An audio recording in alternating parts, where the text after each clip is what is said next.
Eugene, that is disgusting.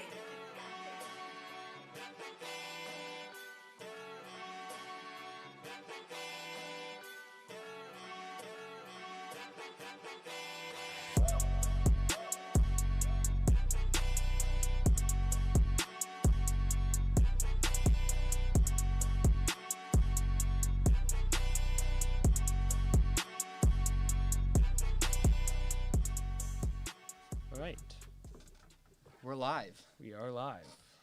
We are in a new studio this week. We are in New House 2, one of the podcast rooms. Welcome to Talkin Shop. Thank you. Thank you. So we had a big week. Before we get into the craziness of last night's releases, we had an earthquake today. We did have an earthquake. Did you experience that at all? I did not, but I woke up right when it happened, so there's a chance that woke me up. But I don't know. No, I did not. I didn't feel anything. I was sitting on the couch, and like the coffee table started rumbling. Really? The couch started like shaking a little bit, and I was so confused at first. I had no idea what was going on, and like I thought like, oh, maybe it's just like my leg twitching because like I drink coffee and I know I have the caffeine knee bop. Oh, this coffee's crazy this morning. Well, I was just so confused, like what's going on? And then 10 minutes later, I got a phone call for my family in Jersey, and they were like, the house was shaking. Oh wow, that's scary. That's cool. That's funny though. Yeah, I don't think anything got hurt. I've not seen any reported damage, so I think we're allowed to make fun of it. I think we're allowed to make jokes. Well, anyways, but yeah, let's jump right show. into it. We had a big Friday. Surprisingly big Friday. Yeah, so if you don't know by now, J. Cole released a surprise album this week. Yes. Which was big news. And as recording, he released it 16 hours ago. Mm-hmm. I was like, we're recording this on the Friday it dropped. We, in a little meeting we had yesterday, you said you thought something was going to happen. I was saying. On Drake's side, though. So, last night at 6 p.m., there was no news on any official releases or anything.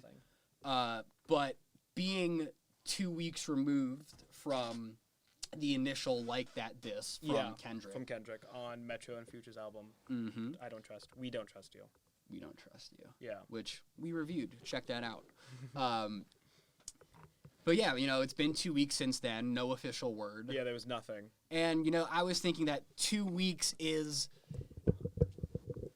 that's pretty much the deadline. I think if you wait more than 2 weeks, you're kind of pushing it. It might get stale. Yeah, and also, like you're saying, next week we Still Don't Trust You, which is a whole new, complete body of work. So we were expecting them to get something out before then, and this was the last Friday before. So I was saying last night, expect the unexpected. You were right. You called it. I did call it, but I was even just thinking that we were going to get a Lucy single from either Drake or J. Cole. A Duppy freestyle type of thing. Just an immediate response, but oh no, we got so much more than that. We did get more than that. It wasn't all the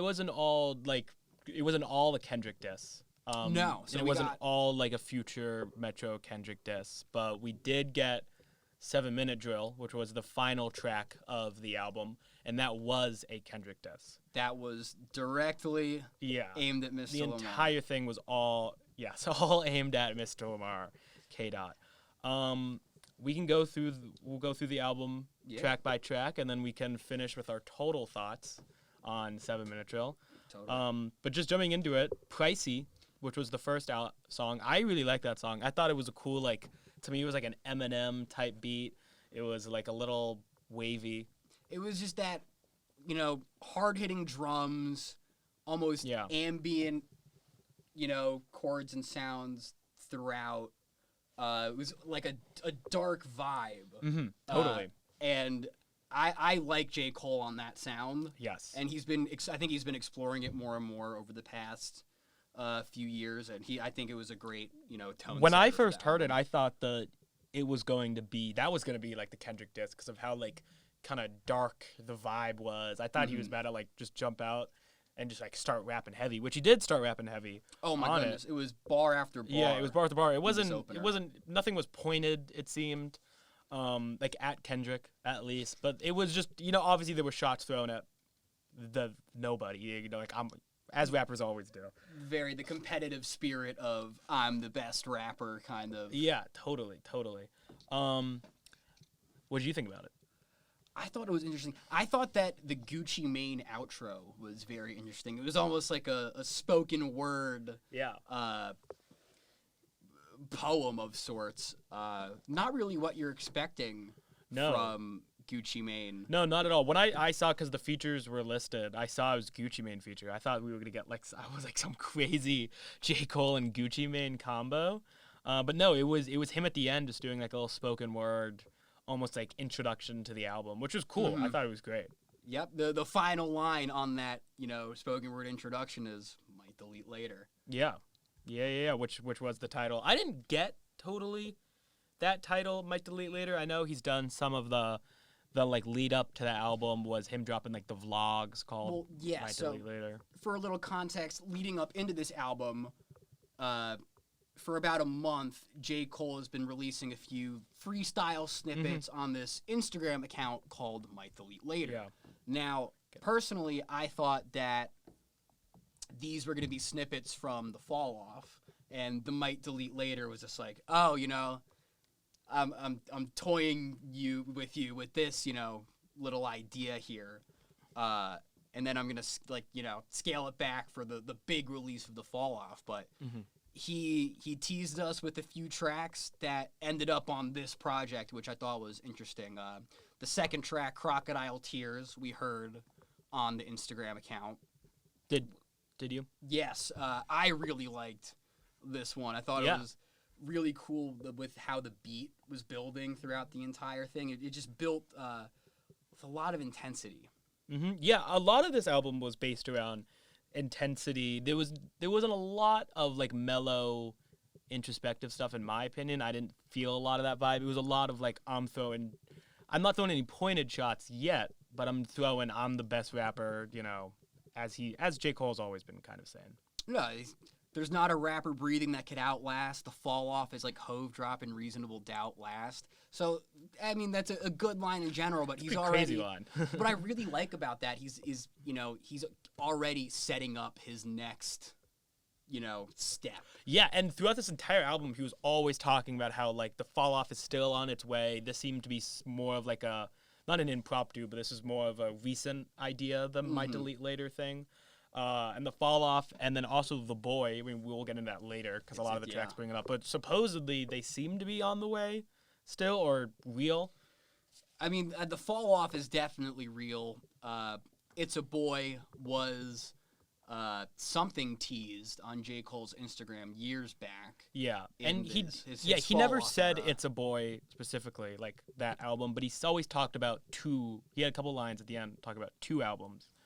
And he has enough for two albums, so maybe that's a future thing, or It's a Boy will turn into something else. But it seems like we have multiple Cole projects coming. I'm for sure. It's going to be a very Cole year, I think. Moving into the next track, we had Ready 24, which I was also a fan of this track, featuring Cameron. Yeah. It was cool to see Cameron on a track in 2024. That was fun. Well, his name has kind of been circulating around a bit. He's got an ESPN show, I believe, that he co-hosts. But then he also released a freestyle in conjunction with Kith, I believe, That's few cool. months ago, and it was a nice, reintroduction for him. Yeah, his verse, he had the last verse on it, and it was a great verse. It was really fun to see their vibes go well together. I think it did go well together. And I mean, we actually got almost a hint of this a few years back on the off season. Cameron was essentially the intro guy on the intro track 95 South. He helped kick that album off. So it was cool to see, Cameron come back on the Cole album. Yeah. This time for a full verse. We get to see him actually. Yeah, it was a great verse. I don't know if people noticed it, but you had to give me 6 feet even before COVID hit. Yeah. That one had me. That's a good one. Oh yeah, it wasn't too much of the J. Cole corny bars. I thought that even though this is Cameron, I thought a lot of the bars seemed real and they seemed like actually hard. There was a little bit, and we'll get to it, of the J. Cole corny kind of stuff going on, but it was great. It was good. That leads us into Huntin' Wabbits. Another good one. I really enjoyed the Elmer Fudd sample and the little callback for the Huntin' Wabbits, but I mean, I think this is just Huntin' Wabbits. Essentially, he's hunting rappers. Mm-hmm. That's what I got out of this. Yeah, and I was you kind of hear these like subliminal leads up to like he's hunting people. He has stuff to say, and while like he doesn't, as like we're gonna be talking about for most of this, Kendrick, he doesn't really bring it up anything explicitly until the very end, but he's building up to it. You know something is gonna come. Mm-hmm. And there were some funny bars on here. Pop, pop, pop, pop, pop, click. Now the clip looking like Chick-fil-A on a Sunday. Empty. I was like empty. I guess. He unloaded that clip. Yeah, which is pretty funny, I thought. I'm Tupac twin. It's always cool seeing a little bit of callback to Tupac. And I will say that could be a little subliminal Kendrick because T-Pab is all about Tupac. It's kind of like was his like not love letter, but it's a lot of it's about Tupac. So he's kind of saying I'm Tupac twin, not you. Well, and I mean even just in general. I mean I think we'll get into this discussion a bit later, but this beef between Kendrick, Cole, and Drake. I think it has the potential to be on the same level of kind of hip hop grandiose craziness as the Biggie Tupac beef in the 90s. Yeah, I totally agree. I hope it doesn't end the same way. No, sir. But yeah, I agree. It's the biggest names in rap going after each other, which is always fun to see. Oh yeah. That leads us into HYB, which to me kind of seemed like not the TikTok track, because I don't want to say that Cole's doing that, but it was more of the pop, the hit. It was a poppier song. I mean, the sound, it features Central C, prominent UK drill rapper, and it had that drill rhythm to it. Totally. Multiple songs had a drill rhythm to it, which was cool. I like to see, Cole can flow over anything, but that's what I was going to get into. Me personally, I'm not the biggest fan of the drill sound. Mm-hmm. I think it sounds a little bit robotic and mechanical, especially like with the hi-hats and the drums. Mm-hmm. But I think that Cole did a really good job just floating over this style of beat. And for me, like, I don't want to say like J. Cole's the only thing that made this listenable, but like I think he handled this style really well, especially because it's one of his first times of seeing him kind of attack this type of beat. Yeah, I mean this was the what seems to be mandatory corny J. Cole bar. Yes. With the A B C D E F G H I J K M N O P. That's me. That's little me in the classroom asking what's L. Never take an L. Yeah, I guess he's like wild way to say that you've never taken an L. He went the long way. Yeah, I feel like J. Cole could have thought of a better way to say that. But no, all of it was hard. I thought C slid. It was a good link up. He's them. cool. I like C a lot. He's been everywhere. I mean, earlier I think last year he released that freestyle with Drake, the on the radar freestyle, which was hard. So it's cool seeing him link up with the big names now. Mm-hmm. And I like that they're also making sure that he can slide because they're doing a more drill like beat. And I mean, just also can't forget to mention Dreamville staple Boz on the chorus of the song, and this is another song in the plethora of Cole and Boz songs. Was he the only Dreamville feature on the album? Yeah, he was. That's surprising to me.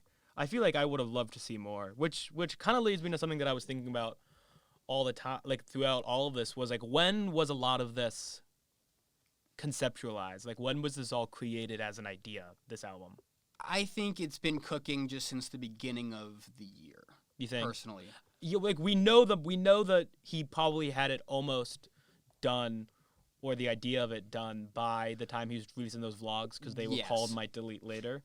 So now that we know that Might Delete Later is an album and not part of the specific off-season. Yeah, off-season fall-off. Rollout. Excuse me. I just think that because this little rollout for Might Delete Later started like mid-February, mm-hmm. and I think he was probably halfway through. But it wasn't even really like a rollout. I mean, everybody called this a surprise drop, which it was. Yes. But like everybody was like, I had no idea anything was even building. Well, I mean, I just think this is just a Cole being a master of misdirection. Totally. I mean, because if you look back at it now, it's like, oh, this does make sense how it's might delete later is, you're literally dropping the name of your project in the teaser. Yeah. But no one was thinking that. But We're no all one. thinking I was that. not thinking there was gonna be a Might Delete Later album. We thought that this was all just like him rolling up to the fall off. Mm-hmm. And he always says that the fall off is still coming. Like we talked about that earlier. But He's been saying it's coming for a few years now. so I guess there is an idea of something, but I don't know. Moving on. Yeah, moving on to the Fever is track 6. This was an interesting one. This was definitely J. Cole's pop song, in my opinion. Yeah, this one was good. The intro to me I thought was the most interesting. The phone call. Yeah, the voicemail. phone call. I always know you on your best rapper. Are we allowed to swear in this? I think so. Okay, we can bump it out. I know you on your best rapper alive shit. So that's interesting that he included that because it's. I just feel like that is also a little subliminal. You can't include that and not think that people are going to compare that to the Kendrick thing. Yeah, So I thought that intro was interesting. It's just more, I think, of J. Cole trying to assert his dominance, and I think it's a fun way of doing it. I agree, but I'm saying now every single time J. Cole asserting his dominance will be viewed as a shot at Kendrick now, because that's kind of what this whole entire beef is about: is who is the best, who's the most dominant. Which I mean, all beefs, but like especially with the big three. Well, you're not really going to get much of that dominant, battle rap on this track. It's a very poppy song. No. The chorus literally starts with "I love her and I need her. She keeps giving me fever." It's fun. It's a fun kind of party dance hall almost-ish sounding. It's not very long. Song. No, it's a quick one. Which is I like it. It doesn't overstay its welcome. No, not at all. On first listen, I wasn't too much of a fan of this one, but going through it, my second and third time around, it kind of started to grow on me. And he's in reading the verse, you can see that he's definitely not trying to shy away from being dominant and being cocky, but he's also kind of like he's doing it more of in a contextual, bringing him through his background. I'm from the Ville. They sell in Kane if they able. I play the middle. I never hustled or nothing. He's not playing the middle anymore, but it's still it's a little bit more of like I hustled. I'm the best, but I worked for this.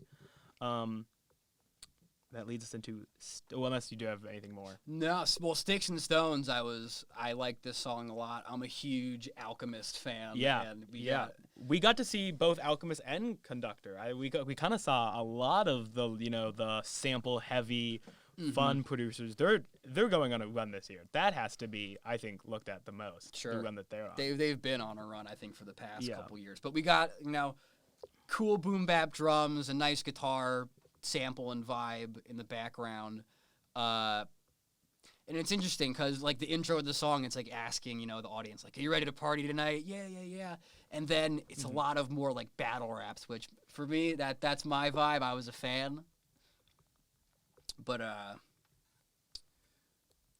it was so much drama on this street. Feel like the beef is random. Murder galore. Turn into Thor. I got to keep a hammer. I do agree with so much drama in the street. I feel like the beef is random. I've been saying this the entire time. This beef does feel very random. I didn't think that first person shooter mode was a shot. Was Drake taking a shot or Cole taking a shot? No.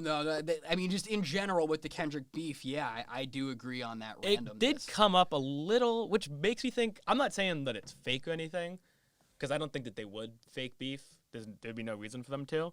But it does feel a little of like what got Kendrick so mad. I personally think that Kendrick feels almost left out because you had 2 Drake and J. Cole songs at the end of 2023. They've been on tour together, for the second half of 2023. And there's no Kendrick in that picture. There's no Kendrick No, features. no, there was no Kendrick. But Kendrick and Drake, I never really were people that worked together that often to me. Poetic Justice is a classic. Yeah, and they've always had semi beef.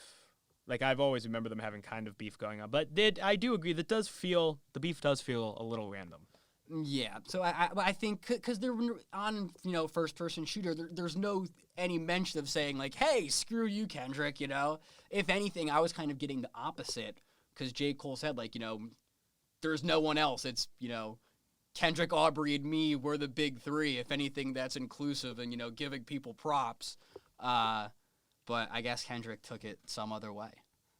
Yeah, I guess so. Which is, it's fun. I like to see the competitiveness in rap. Everybody's been kind of saying that it's fun to see it happen. We're getting fed heavy. Oh my goodness, yes. As the fans. And there's another shout out to the Fall Off at the end of this album. Now I'm Back Home is the best in the world. The Fall Off, come hear the growth. Yeah, so it's coming. We could say it the entire time. We've been saying it the entire time. The Fall Off is coming. I don't know when. I don't know what his plan is with that. I don't know if we're gonna see anything crazy come out with that, but it's on its way. Mm-hmm. What were your thoughts on the next track, Pie? I liked this. Pie, I did too. I thought it was really fun. I'm looking at the lyrics to remember it. I did like the Ab Soul part. I think he has a verse. Yes. Here. So yeah. I thought this was very interesting. So the first verse is shared by Ab-Soul and battle rapper Daylit. Yeah, Daylit.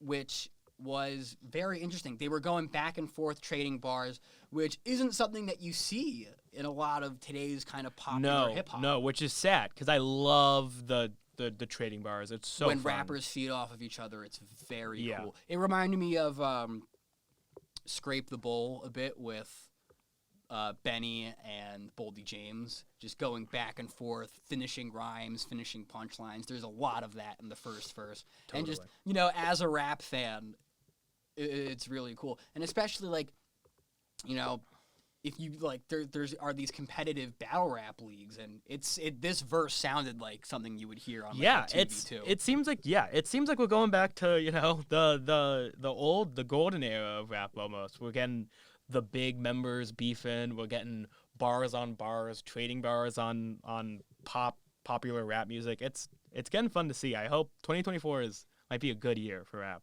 Mm-hmm. But yeah, I thought this one was great. I thought them trading bars was cool. The Cole verse is always good. I did like the how many verses of the year this Cole is gonna write. I like that one. I thought that's a pretty fun way. I love how rappers are kind of admitting that they've been paying attention to more of the Twitter timeline jargon with verse of the year. Sure. So it's fun to see rappers show their awareness while also showing that they're the best. Yes, and back to that just competitive theme that we're getting throughout this album. Totally. Next up we got Stealth Mode, which was another Boz collab. It's always cool. Is it Boz? Boz. I love seeing him work together with the Dreamville guys because they have such a chemistry, all of them. So I wish there was more of this. I was gonna say it was a good track. It's another one of J. Cole kind of almost experimenting with a little bit of a drill sound, which was interesting. I would say one of the first things he said on his verse is, "I've been considering extending an olive branch, building bridges with people that burned them." That could be something. That definitely could be something, and that's why I wonder when a lot of this album was conceptualized, because I want to know which ones are him commenting on this beef that he has now with Kendrick, or if this is just him talking kind of vaguely just about something that's been going on in his life. No, I get you. It's just a little bit too vague, because it lines up. It really lines up. I know. If we're grasping for straws, I definitely think it applies. I think that you can't leave that on the album if you don't expect, if you don't want people to think about it that way. Sure.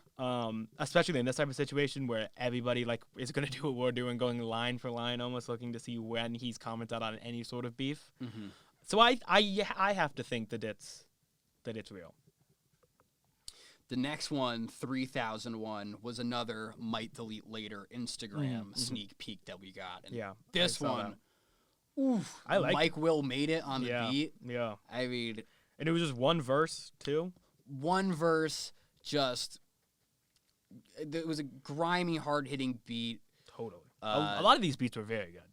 Stank face for the whole time he was rapping. There were not a lot of misses on this album, if any, honestly. Like a lot of skips or anything. I thought a lot of these songs were all worth listening to. The features did not really ever miss. It was great. It was great to see this. This was the Cole album I think we all wanted. My opinion. Well, no, I think that he took everything that he did very well on the off season and, just kicked it up a notch. I mean, he says, look at Jermaine still running the game. He's definitely not shying away from any of this who's dominant, who's the big three talk. Now, I don't know if, like I said, if this is just before, if this is just being, boisterous and being cocky, or if this is actually him saying, I'm still running the game, Kendrick. Well, I really like the line, my recent checks, how much you think, decent guess. They're going more eager, Cole, who you gonna kill on a feature next? And I mean, the J. Cole feature run has always been... Yeah, that's always been the biggest thing. I mean, it's about. not even a run anymore. It's just the J. Cole feature legendariness. Just like it's never missed. And, I mean, just recently, the J. Cole, Lil Yachty, the secret recipe. Like, I think Cole blew him out of the water. Yeah, on it. he doesn't like, miss. People usually aren't going to, come out and really say it like that, but I really think it's not a subliminal diss, but I think it's just Cole recognizing, like, I'm in a different league than a lot of these people. I mean, and he is. I mean, he objectively is. I just want to know when he's talking about Kendrick and when he's just talking about the rap game in total. Mm-hmm. That leads us into Trey the Truth in Ibiza. So this feels like it was supposed to be the end of the album. The album, yeah. And it feels like an outro track. It kind of was, in a sense. Because this is the second to last track. But it was the outro. It was essentially the outro to his part of the album.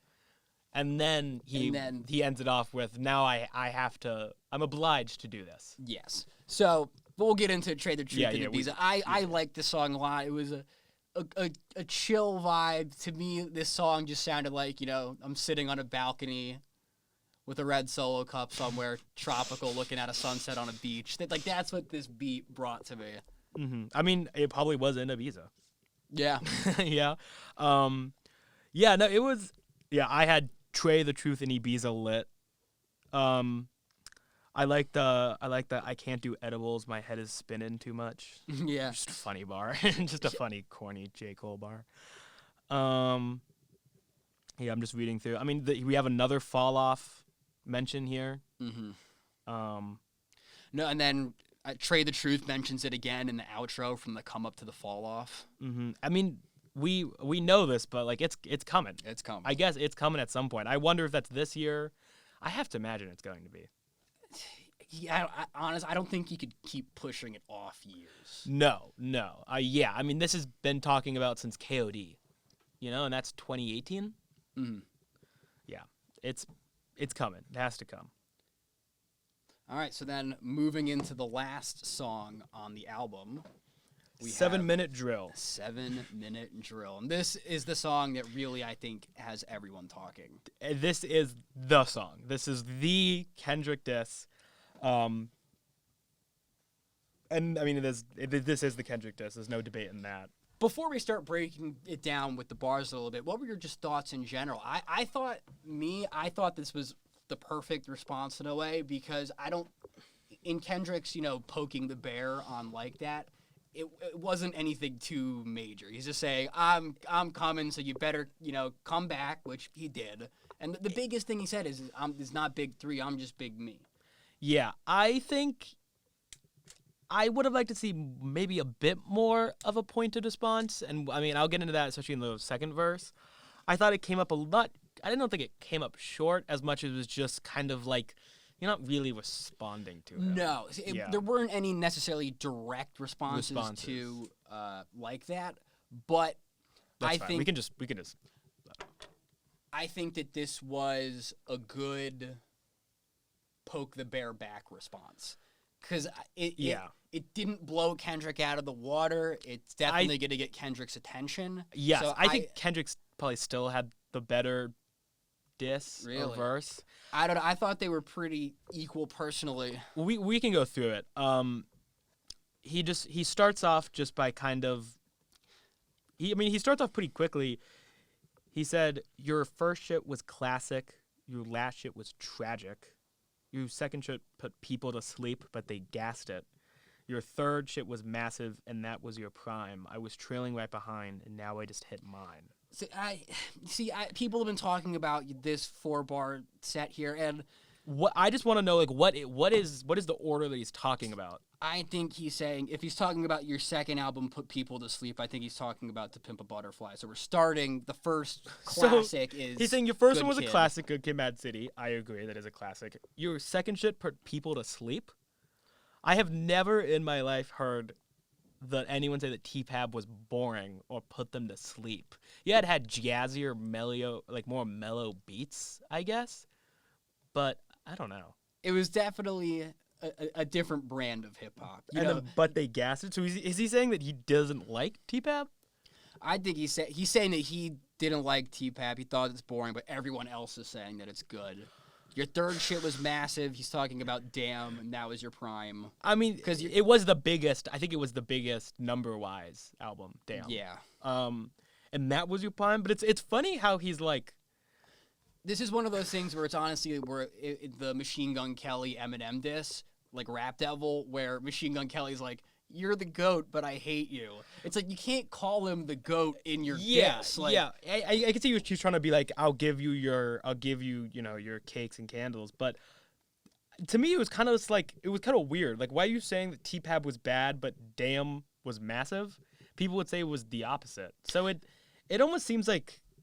I don't know what he's trying to say here. I don't know if he's trying to start some conversation about the Kendrick discog, and that's what a lot of it was. This song was. It was him going at his entire discography, like Kendrick's discography, which is one, not what Kendrick dissed J. Cole about. He didn't diss J. Cole or Drake's discography, and two, you really gonna go after Kendrick's discography?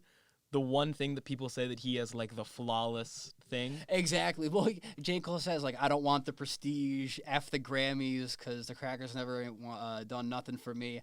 Like, that, to me, that's another one of those things where it's like, Kendrick has multiple Grammys and a Pulitzer. He has at this a point. lot more Grammys. I think he's a lot. That almost just sounds like J. Cole just being like, yeah. Yeah. Screw your Grammys, because that's one of those things where it's like, I don't have one. Yeah, it's like, but I don't need one. He averaged in one hard verse every like 30 months or something. I kind of like that one. I do like that. It's a good point. It is. Because J. Cole, you hear a J. Cole verse at least once every 3 months. Every now and then. Yeah, we went a really long time where we heard nothing from Kendrick, and people were getting, not mad, but people were getting a little annoyed. They're like, what is he staying silent for? Well, so the follow-up is... so he averaged in one hard verse like every 30 months or something. If he wasn't dissing, then we wouldn't be discussing him. And I really like that. And I agree. Really? I agree with it. Oh, I don't know. Kendrick's name would not be in the conversation right now if he did not have that verse on like that. Yeah, but it would be in other ways. Like it's not like Kendrick's coming back from his like he was washed and now he's trying to get his name back in the media. No, but. Well, yet again, it's just that point of like we wouldn't be talking about him if he didn't say this because he doesn't do anything. Yeah, but we would be talking about him. We just wouldn't be talking about him in this way. No, we'd be talking about like where's Kendrick? Where's Kendrick? We need Kendrick. Yeah, but then his name still would be in discussion. I didn't love that bar. I thought it was cool to say. Like I think it's cool to say, being like we weren't even discussing him. But I don't know. And I liked. But this was just the first verse, which is a little bit less pointed, in my opinion. Well, so then we have chorus verse chorus, and at the end of the second chorus, we have a beat switch into a Conductor Williams beat. Which was pretty And if you're looking into it, I was looking into this. I think he samples "Energy" by Drake. Oh, cool. When you think about it, it sounds like the same piano. I was wondering where Drake has been. But Drake has been silent, but I really liked that using that sample. I thought was cool to kind of almost bring him into it. Yeah, it did. So that's, he says, your arms might be too short to box with the god. Is he making fun of his height? I thought that was really funny. Because isn't Kendrick kind of short? Kendrick is a short king. I mean, I'm a short king too. Well, speaking from the huh? 5'5"? 5'5". Oh, wow. That's shorter than me, and I'm pretty short. Yeah. I got that's a few funny. on him. But, speaking from the perspective of a relatively short king, the one way to get on my nerves is calling me short, and that's a really funny way that J. Cole did it. Because it's just funny to be like, you said you wanted a discussion? You're short. You're tiny, Kendrick. Well, the image I'm getting in my head is like Kendrick with boxing gloves trying to punch J. Cole. I think J. Cole is 6'3". I think he's tall. Then J. Cole's just holding his arm out, holding Kendrick's head back. It's just It is funny. He's. He It does say that. sample That was a good. Well, I like that. I like that he kind of brings in the Drake. He gets Drake involved. He says, "I'm hesitant. I love my brother, but I'm not gonna lie. I'm powered up for real. That shit would feel like swatting a fly. 4 albums in 12 years. I can divide," which is a Jay-Z callback from Takeover. Now you are, giving props to the guy who lost the Jay-Z and Nas beef. But yeah. Well, I liked the SWAT and the fly kind of just that imagery. I thought was really good because he's just turning a Mount Rushmore name into just, if you're going with that metaphor, just and I do like that. I'm hesitant. I love my brother, because if I'm Drake or J. Cole, and unless there's something that we don't know, which there probably is, I would be so confused. I'd be like, what? What's happening? I'm hesitant. I love this guy. This guy's the GOAT. Why is he now? Well, exactly. We get that a few times on this song of J. Cole saying "Lord, don't make me have to smoke him because I." And I do like that. So I was about to say, this is really a warning shot to back people down.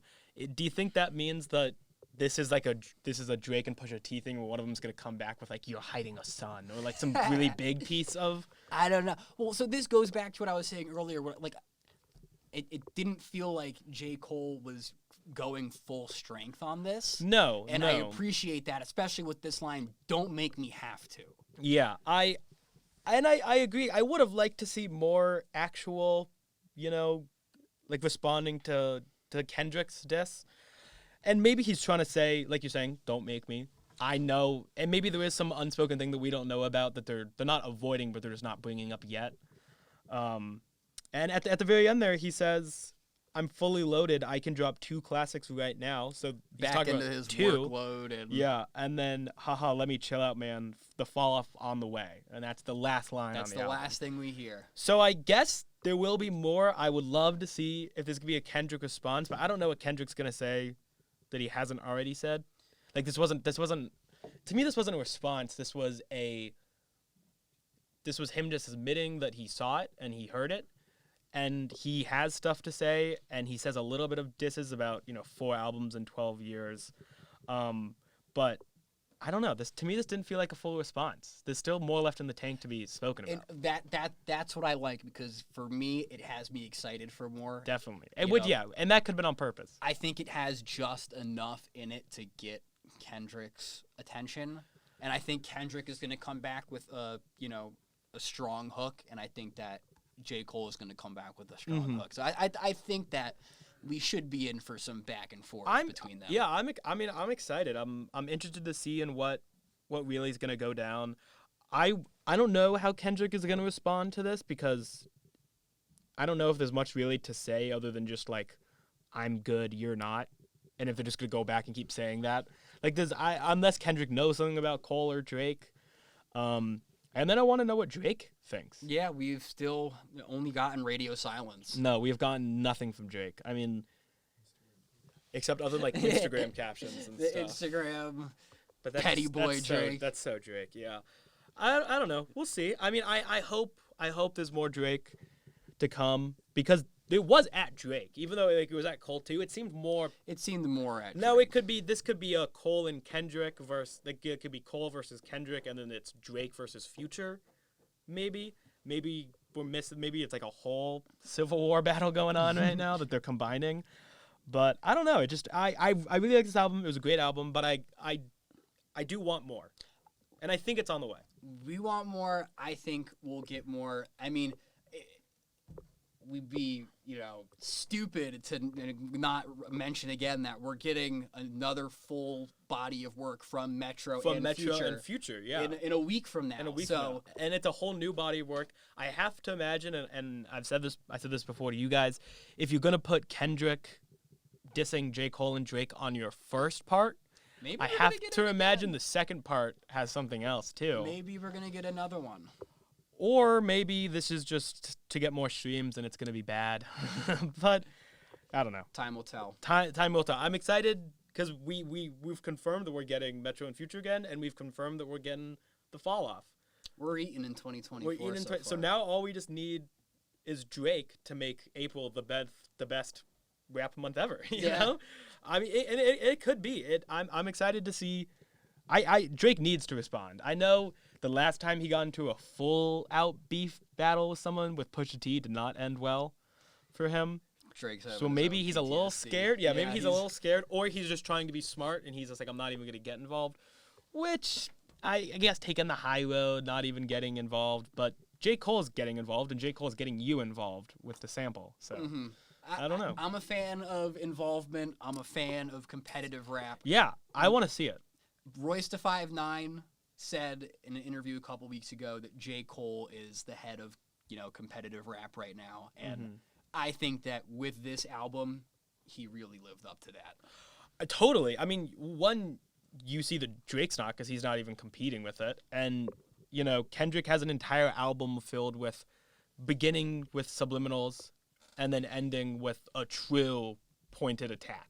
So he's not shying away from it, which is amazing to see. Always amazing to see. Drake, on the other hand, he might be. Yeah. We'll see what he's got in the tank. He has to have something. Let's hope. Time will tell. Yeah. Well, for this edition of Talkin' Shop, I think that's all from our end. Yeah. I want to say thank you for tuning in, and check back in next week when we cover this future Metro Boomin album. Yeah, the next one. We still don't trust you. See you next week.